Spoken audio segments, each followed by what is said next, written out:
I'm Scott Snibbe, and this is A Skeptic's Path to Enlightenment, where we share practical ideas from Buddhism to build happier lives, stronger relationships, and a better world. If you're someone who's enjoyed our podcast or classes, I want to tell you about something new that we've started, a community called Train a Happy Mind. At Train a Happy Mind, I lead a weekly guided meditation, offer classes, and have discussion forums to talk about the topics from the How to Train a Happy Mind book and each week's podcast episode. You can join for free or by donation by visiting trainahappymind.org. In New York City a couple months ago, I had the honor of sharing a public conversation with one of my Buddhist heroes, the renowned author and scholar Robert Thurman. In this episode's conversation, we share an edited recording from that evening, talking about everything from overcoming self-hatred, enjoying pleasure without attachment, getting ghosted by the Dalai Lama, and how one might come to have compassion for someone as dangerous and deadly as Vladimir Putin. Nice to see you all here tonight. And I'm so pleased to have Scott Snibbe here. You know, he has, maybe you all know who came, that he has a marvelous, he's an artist, right? You're an artist originally. Mm-hmm.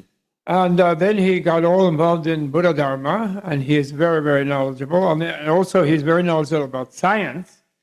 And also, he's a skeptic. So I feel a driving motive of the book is that he wanted people to know that the tradition is there to help people cultivate their mind, not just a place you retreat to, you know, and it isn't just emptying the mind, it's actually cultivating and reshaping the mind and so on. So I think, and that is the specialty of Tibetan tradition. And this book, How to Train a Happy Mind, and the poster for this book, I think is wonderful. I really like it. I kept thinking to myself, one person whose mind was happy is the person holding up the book. Because his smile is so wonderful. I think it's really marvelous. So I'm just thrilled that he's traveling. He's doing a book tour to tell us what you've been doing and how you came to write this book and what your hopes are for it, and maybe reading something from it. I can tell you a little bit about the book for people who aren't familiar with it. In the Tibetan tradition, the foundation of the practice, certainly at the beginning, is something called the Lam Rim, which means the stages of the path. Mm-hmm. And it was created about 1,000 years ago by Atisha, and then revised about 500 years ago by Lama Tsongkhapa.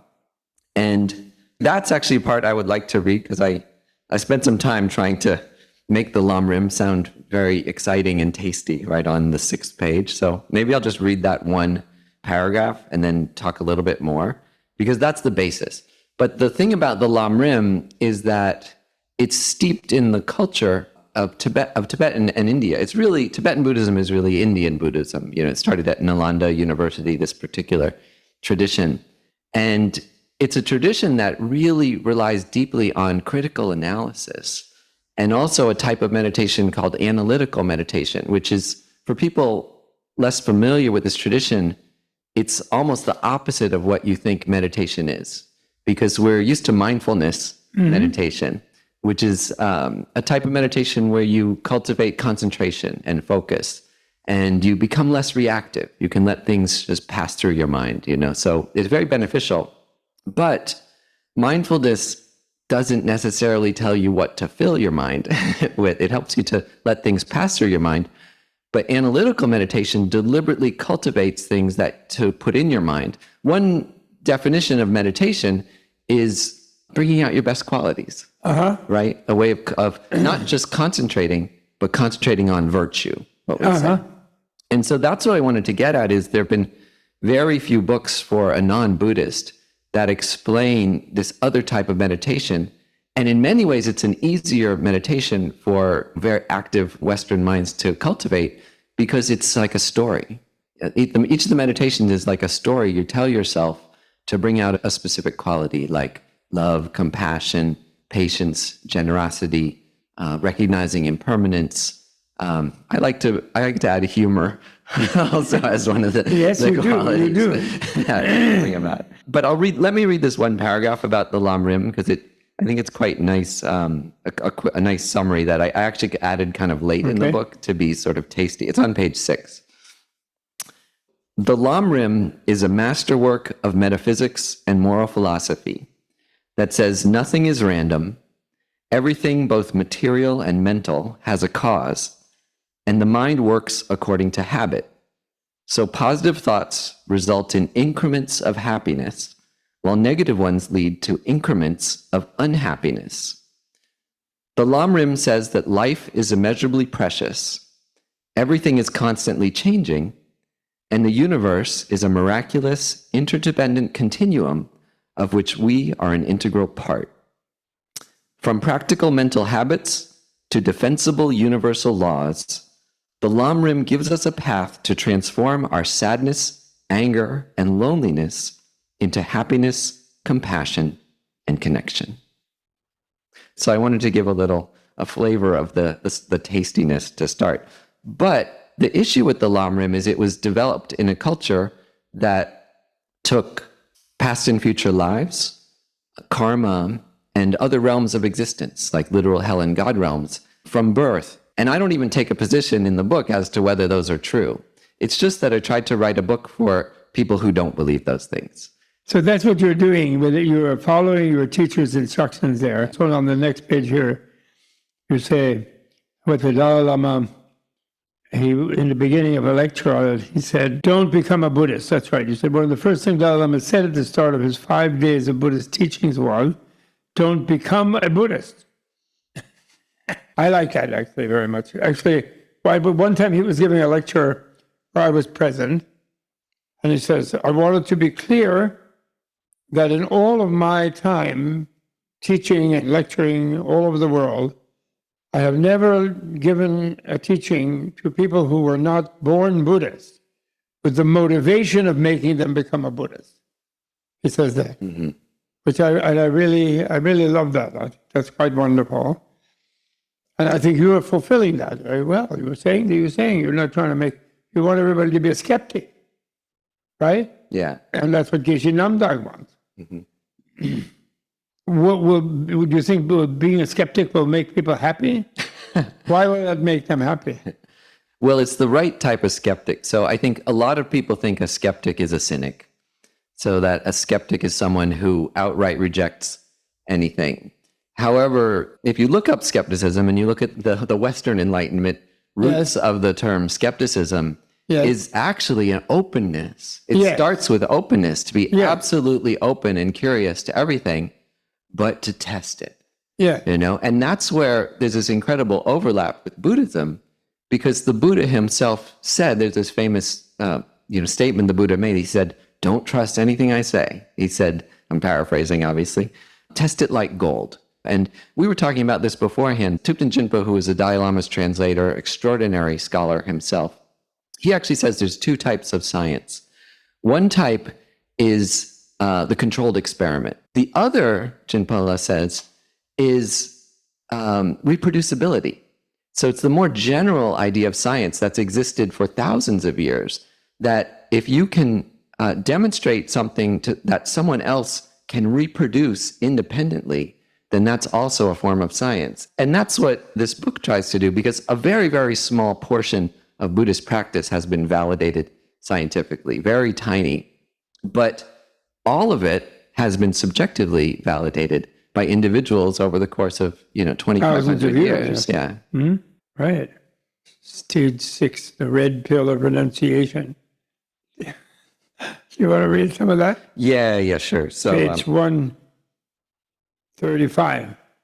I'll read a little bit of it. This is a good place to read. There had to be a point in this book where I would bring up The Matrix, a classic cyberpunk film famous for exploring the nature of reality and the power of delusions. After meditating on suffering, there comes a profound turning point on the Buddhist path where you decide which direction you want your life to take, toward a continued pursuit of worldly happiness outside yourself, or toward an inner source of happiness that relies more on your mind. Metaphorically, you take the red pill or the blue pill, the choice Morpheus offered Neo in The Matrix. For anyone who hasn't seen the movie, its hero, Neo, played by Keanu Reeves, is a small-time hacker who meets a mysterious figure named Morpheus. In the movie's most famous sequence, Morpheus tells Neo that everything about the world he lives in is a lie, a collective delusion that somehow exists only in his mind. Morpheus gives Neo the choice of taking a red pill that will reveal the true nature of reality, or a blue pill which will return him to his dreary life. Neo decides to take the red pill. What follows is one of the greatest reveals in the history of cinema, where all that Neo thought was reality turns out to be, spoiler alert, a computer simulation run by robot overlords to enslave humanity. The choice Neo makes between the red pill and the blue pill is a powerful metaphor for the choice we make to either continue blaming our suffering on external events unwillingly imposed on us, or face up to the true sources of suffering, our delusions of attachment, anger, and ignorance. I love that. Thank you. That's great. I always refer to the Matrix. I hope you've both seen The Matrix. If you haven't, it's homework for Buddhist studies. It's so wonderful. Yeah, but I use it for renunciation instead of for, emptiness. Right. Renunciation sounds quite masochistic. It's the point where you start to realize you can't be satisfied by, nice meals, money, even a nice relationship with your partner, that all of them, they lack a permanent ability to satisfy you, that for many different reasons, most of all because they don't last. Mm-hmm. And so how do you find a lasting form of satisfaction? In our form of Buddhism, that comes from Tibetan Buddhism, renunciation doesn't mean giving up, ice cream or even, making love with your partner. It means giving up attachment, anger, and ignorance. So it's the way your mind gets very, very tightly thinking that something external outside of yourself, if you get it, it'll make you happy. Or that if only that thing would stop happening right now, we'd be happy. It turns out that that's not true. Even if you get those things, and even if the thing stops, something else comes along. So you need some internal way to be happy, and that's to give up those delusions and start to look at the impermanent continuity of existence, and also your interdependence, that you're not separate from the world and the nature itself. Mm-hmm. Yes, it took me a long time to realize, more than 20 or 30 years, that renunciation, we all are afraid of renunciation in our culture. We think that people are really being hard on themselves when they renounce things. And it took me, and I was determined to be a monk when I was first encountered Buddhism. And then I was that for a few years, and then I resigned from that and so on. But I don't think I really understood what I was doing, but basically it's a way of reordering one's priorities, right? Deciding that there's some higher type of success rather than just accumulating things that don't ultimately have meaning, I think. Yeah. Don't you think? So it's actually rewarding yourself. Yeah. Renunciation. Renunciation. No. Tibetan Yechung, right? Tibetan Yechung. Yeah, so you're saying, this is a great point. So Geshe-la is saying that in Tibetan, renunciation means wishing yourself to be free from suffering and its causes. So this is a really important point that I talk about here, because normally in the Buddhist path, the term self-compassion doesn't appear, but we talk about it a lot, like especially in the West, because this was something that was new to Tibetans when Tibetan Buddhism first encountered the West, is that Westerners had such a sense of self-loathing, self-hatred even. And so I asked my different teachers, as I was thinking about this, like, where does self-compassion occur on the path? And then I thought, oh yeah, it's in renunciation. Yes, because you're finally thinking, what are the real causes of happiness and suffering? And how do I cultivate the cause of happiness and let go of the causes of suffering? And then I asked my teacher to confirm. And Lorne Ladner and Svenro Sangye Kadra, they both said the same thing. It also can be called the determination to be free. So it's not at all masochistic. And in Mahayana Buddhism, it doesn't ask you to give up nice things in life. it just asks you to give up the attachment to them. And then strangely, you enjoy them more. You know, you can enjoy a meal, you can enjoy a walk outside, you can enjoy, a kiss from your partner much more when you see it more fully, that it's impermanent, and it could be the last time. It might be the last nice sushi meal you have, like we just had, or a kiss from your partner, and it doesn't make you neurotic. Yes, actually, and the Western words for monasticism don't fit well with the Tibetan thing. Like we use the word ordination when you become a monk. But in the Tibetan, the word is more like graduation.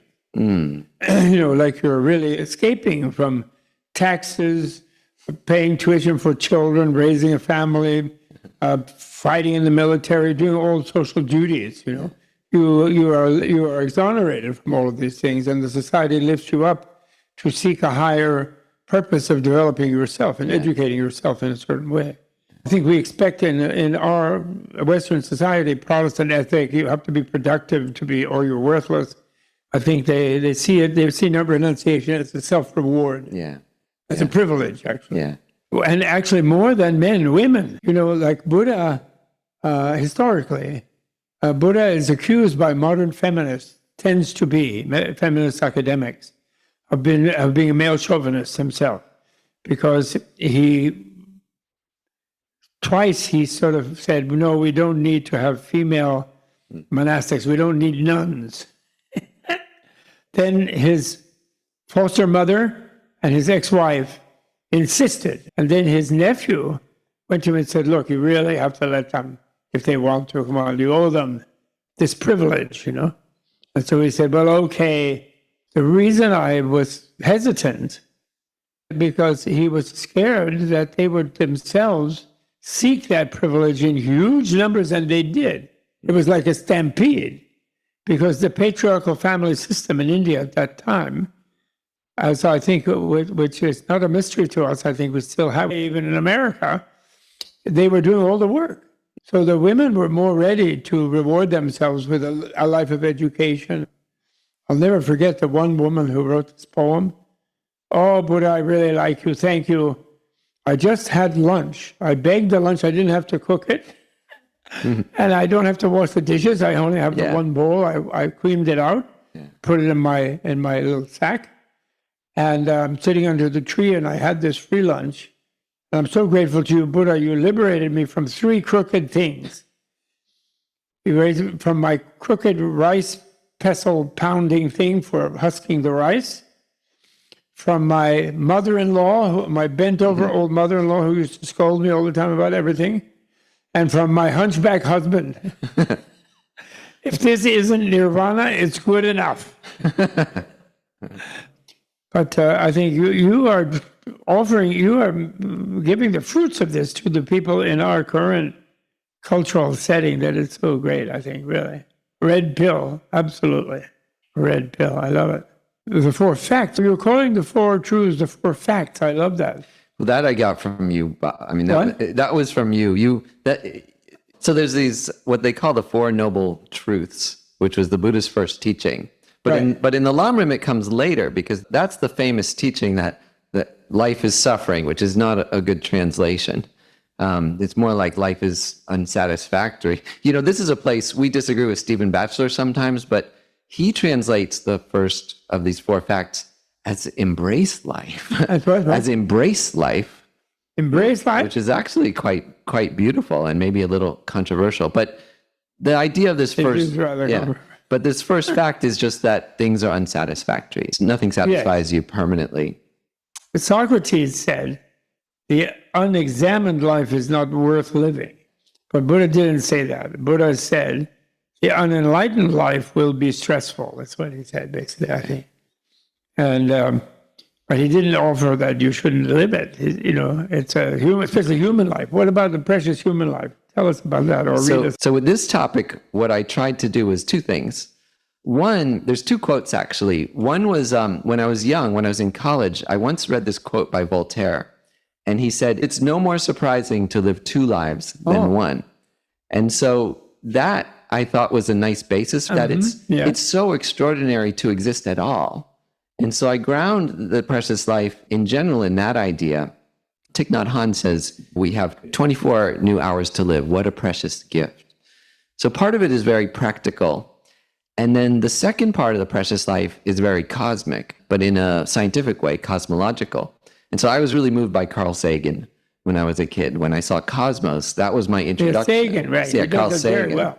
So that's the second part of the precious life meditation is how do you replace the awe that a Buddhist feels in the face of infinite lives with the awe in a current modern world? And for me, that's by looking at the actual history of the universe as we understand it. Beautiful, your paragraph. Why don't you read it on Oh, page which one is that? 70? 70? The scientific miracle of Oh, life. yeah, that's a good one. Okay. 70. Now contemplate your connection to the universe. You sit in the center of a universe 13.8 billion years old with 100 billion galaxies. There are at least 100 billion planets in our own galaxy, the Milky Way. An estimated 100 million of them with rocky planets like ours, circling their own burning star. One of them is our own sun, 4.5 billion years old, where life on its third planet, the Earth, has existed for at least 3 billion years. Over that time, the scientific magic of evolution transformed simple chemicals into cells, worms, fish, snakes, dinosaurs, mammals, and monkeys. Humanity arrives at the tip of history only 200,000 years ago. Some 10,000 generations of humans pass by, so many of them struggling, dying at birth, hungry, violent, afraid. And then you are born. Now, despite its drawbacks, discomforts, and injustices, you are lucky enough to live in a world that is safer and more abundant for humans than it has ever been before. There's no evidence yet for any other life in the universe. What if humanity is the pinnacle of cosmic evolution, the sole way for the universe to know itself? If being intelligent and self-aware is unfathomably rare and precious, how should you spend your day? What's the best way to achieve a happy mind and to live with dignity, meaning, and connection? It may be nothing more than what you're doing right now, going inward, probing your mind, cultivating the true causes of happiness in the present moment through gratitude and self-awareness. Soon you'll go out into your day to deepen your connections with others and make our fragile, beautiful world a little bit better for everyone else who shares it. Rest in these thoughts for a minute, in your profound connection to all the universe and all of history, your gratefulness for being alive. How will you make the most of this day? My friend had me lead that meditation at her birthday, which was nice. It was the first meditation at a birthday party. She said, I don't just want to have a party. I want people to really think about their lives. And so she said, would you lead this meditation at my birthday party? So I did, and she does a lot. You read this that particular one? Yeah, I mean, I guided really it. nice. It was before I read this, but it's the same meditation. And I led it. And then some people came up to me afterwards, some of her friends, because many people had never meditated, certainly not analytical meditation or this type of meditation. And a few people came up to me, they said, I'm thinking of making some big changes in my life. Really? Like if you really do these meditations sincerely, it makes you really reconsider, how to live your life. And it might not change anything external, but the way you feel inside and how you approach your family, your relationships, your job. It's quite lovely. I love it. Thanks for having me read that. That's a good one. Quite nice. It's got special excellence that I think in the book. I read most of it, and I think one of his excellence is how he articulates the different Tibetan shapings of the mind. He articulates it in a way that interacts very, very strongly and forcefully with our current situation. You were talking about equanimity as a human right. Yes. In the Buddhist path, compassion comes at the end, because it's difficult, actually. It's quite difficult. In Mahayana Buddhism, they say it's very important to color your meditation with a wish to benefit others. So even though it comes later in the path, these ideas about love and compassion, you actually want to color every single meditation with them from the beginning. So one quick way to do that, once you know them, is these 4 steps, these 4 immeasurables. And it's immeasurable love, immeasurable compassion, immeasurable equanimity, immeasurable joy. And they come in different orders depending on the text.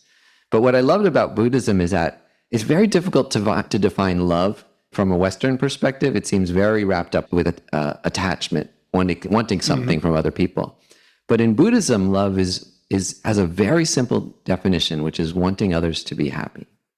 That's it. And so this incredible expansive love that you call great love or immeasurable love, which is wanting everyone to be happy. So again, this is one of these practices you can also do every day. And they say at the beginning of every practice is may all beings be happy. And you can think of it in every single way. You can imagine freeing everyone from war and violence and offering everyone food and so on.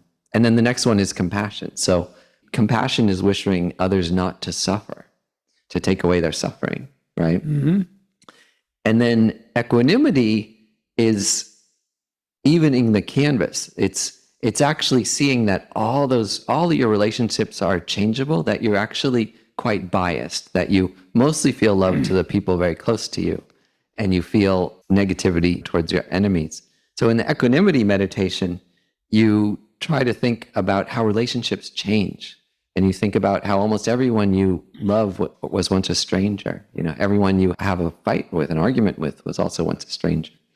It's quite often the person we love most in the world, when we break up with them, become our greatest enemy and our greatest source of pain. So you go through that meditation on equanimity, and it helps to make your mind less biased. And then the immeasurable joy.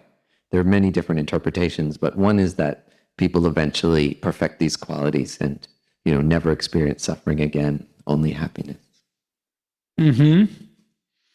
So then if you're going to be equanimous, then you need to be able to love your enemy. So how do you do that? This is where people get really, it's the hardest place in the path for a lot of people, because in Buddhism, and also just common sense, you realize that everyone has the same needs, right? Mm-hmm. So that's part of this meditation, is you just think that everybody needs a place to live. Everybody needs food.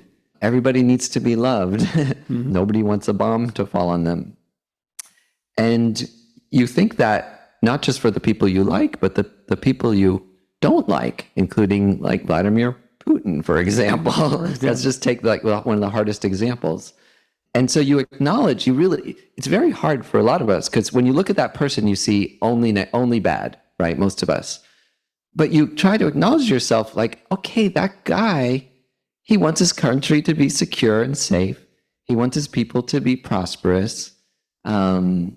And also he believes that people shouldn't own things. That's nice. It's a nice aspect of communism, is that people shouldn't own things. It should belong to everybody. So all that's quite nice about Vladimir Putin. So his needs are reasonable. It's the strategy he's taking to get those needs that's utterly misguided, of conducting a war, killing people, lying and oppressing his own people. And so that's how you can generate at least a feeling of neutrality. They really want the same things as all of us, but they have utterly misguided strategies to get them. And if that person were happy, like if Vladimir Putin were really happy, mm-hmm. he wouldn't do those things. So wish him to be happy, because he would call off the war immediately. This is something Matthew Ricard, someone once asked Matthew Ricard, who would you like to spend a day with? If you could just spend a day alone with anybody, who would it be? And he said Vladimir Putin, because he'd like to have a nice conversation with him, and talk to him about the true causes of happiness and suffering. Oh, that's what he said? Yeah. That's very good. I think I like that. Although I'm afraid Vladimir Putin might not tolerate somebody who just wanted him to be happy. He would then complain.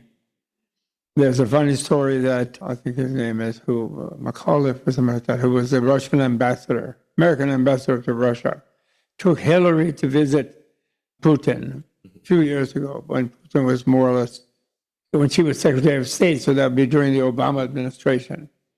And then the ambassador told Hillary to just let him talk and let's hear what his story is. So they tried to hang out with him for a day, but all he did was complain.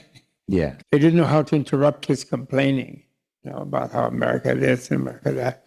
So she didn't somehow feel there was a way to get past that. But maybe she should have or could have. If she'd had this book and read him about, let's sit down and meditate on how to be happy. Maybe so. But he's bent on, unless I own Ukraine or unless we have the Soviet Union back, I can't be happy, right? Yeah, that's attachment. But on the other hand, if you love him, then you think, well, would that really make him happy? No, because Soviet Union only had Eastern Europe. They didn't have West Germany. They didn't have the rest of Europe. So he would want that then, once he had the Eastern Europe. Yeah. But I mean, this is a big misunderstanding, right? We think loving our enemy means thinking our enemy is a great person. Oh, yeah. Right? But that's not it. Loving your enemy means wanting them to be genuinely happy, just really wishing for that, because they would be a much better person if they were happy. Yeah. Well, the key point about it that makes it practical advice, everybody thinks Jesus was crazy saying that, and so was Buddha, that's hopeless. But actually, the key point is your enemy is your enemy because he thinks you're in his way. Yeah. So if you have many enemies, only one of them can destroy you, so then the other ones won't be happy. So there must be another method, Yeah. But wishing them to be happy, I think even if you oppose your enemy, but you do it lovingly in the sense of as a way of helping them find satisfaction in something, then they might sense that you weren't opposing them out of hatred. Yeah, and that's what the Buddha said, right? Like, hatred is never ceased by hatred. Hatred is only ceased by Buddha love. and Jesus and a lot of people. This is an eternal law, and we're forgetting that right now on all sides. Yes. But it's because we don't know the definition of love. We think love means thinking our enemy is someone great. Liking them. Liking them. That's right. Yeah, You're right. it's actually just wanting them to have a clearer mind, Yes. better sense of the causes of happiness and suffering, and have happiness themselves, so they'll stop bothering everyone else. Yes. Although, on the other hand, they say that when you really meditate love about beings, if you sit and meditate about love, and then when you do, and you imagine someone you know as being really happy, they will look beautiful to you meditatively. They'll look agreeable and pleasant to you. So that's a really good thing. And I think the transition from the love to the compassion is where then you're fantasizing the beings as being really happy and you meditate. But then compassion is when you notice they're not that happy. Yeah. And then karuna has a etymology of the na is a negation, and karu means like a well-being in your heart. So you lose your own well-being because you notice someone else is miserable. Yeah. And so it blocks your own agreeability, you feel, because you empathize with them. And so that's why you then need to add joy to the mix. Yeah. And find something good about them. Yeah. So maybe some of you all have some questions. Does anybody have questions? We can, I think, do that. Yeah, right in back. Oh, good. There's a question there. Good. Please speak loudly. So. Sure. How did you get in touch with or come to the attention of the Dalai Lama to get him on when you were making the book? My editor sent a final version of the book to His Holiness, to a specific email you're supposed to send it to. To his office. To his office. And so we waited and waited, and 6 months went by. I guess we got ghosted by the Dalai Lama. We didn't hear anything. And we were about to go, we were 2 days from going to press. Then we got an email back from Geshe Nawang Sonam, who you probably know, one of His Holiness's translator. And he said, His Holiness would like to write a foreword. He thinks this book is beneficial, and we have a few corrections for you, which was great. They had corrections to very, very subtle aspects of the last topic on the ultimate nature of reality. They really wanted me to use the Madhyamaka view of emptiness and meditation on emptiness. Mm-hmm. So I corrected that part.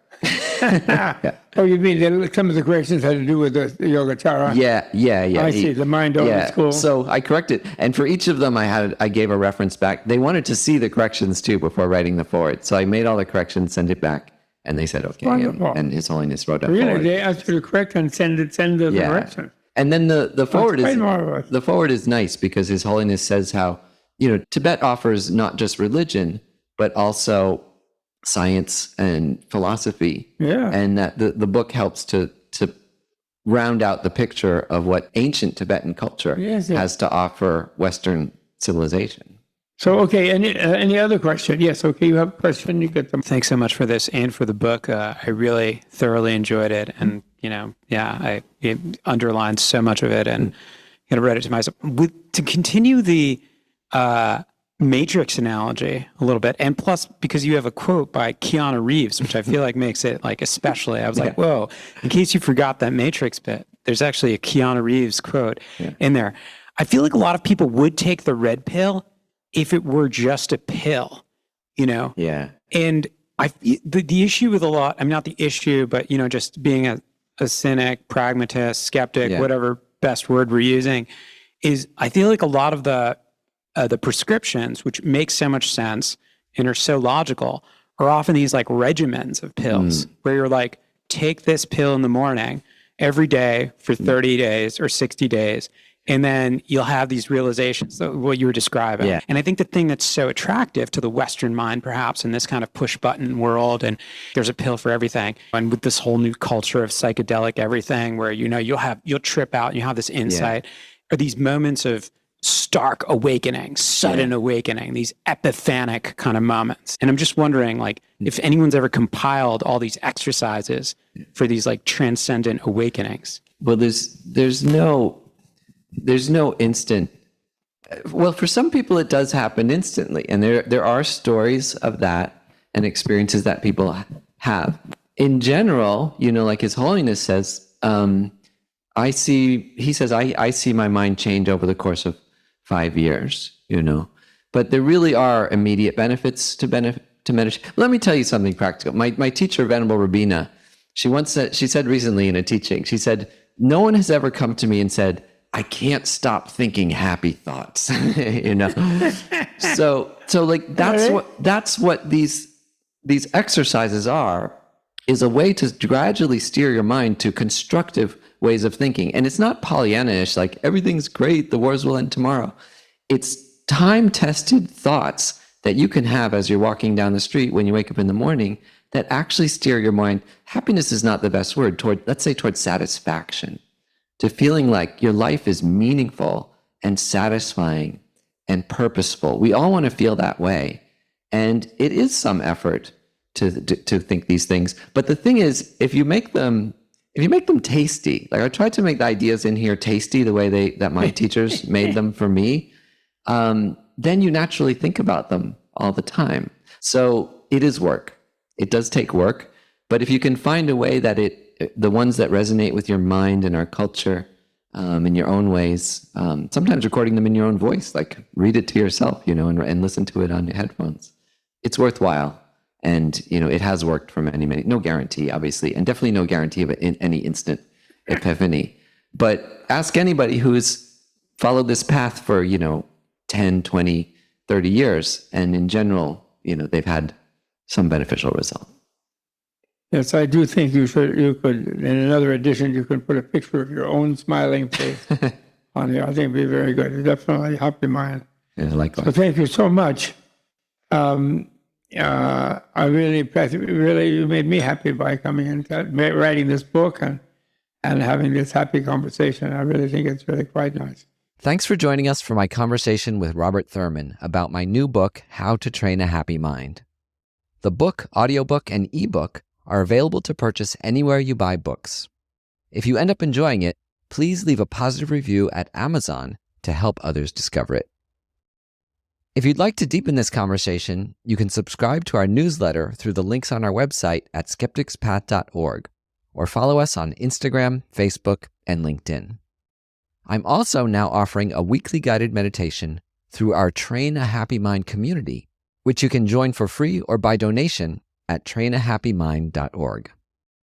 Thanks to Annie Nguyen for production and story editing, Christian Parry for mastering, and Isabella Acebel for marketing. We wish you a wonderful day.